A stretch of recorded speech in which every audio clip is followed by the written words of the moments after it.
I primer de tot agrair la vostra participació, la vostra assistència. Tenim el Sergio Garrote, que és campió del món, campió d'Europa, campió paralímpic, crec que és tots els campions que es poden ser de handbike, que és una modalitat de ciclisme per discapacitat física. I després farem la cloenda amb el Carlos i amb l'Elias, que és l'entrenador i jugador de l'equip Rea Girona Bàsquet Girona, que forma part, és l'equip professional de cadira de rodes del club.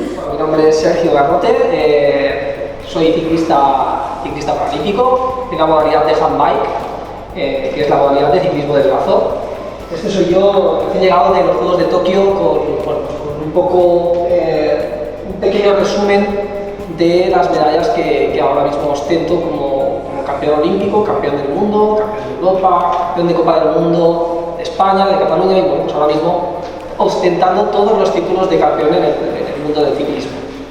Matemáticas dice que todo problema tiene solución y cuando no la tiene ya no es un problema. Entonces en ese momento apartaba el problema de lo que iba a ser mi discapacidad para enfrentarme a las soluciones que le iba a generar.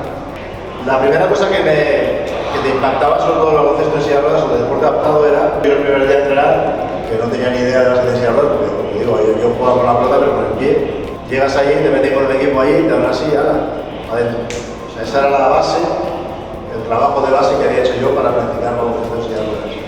Con la cantidad de incompatibilidades que hay en los caracteres de las personas a la hora de trabajar en un equipo, ¿cómo como entrenador consigues de que el objetivo se una y sea siempre el mismo? Porque bueno, pues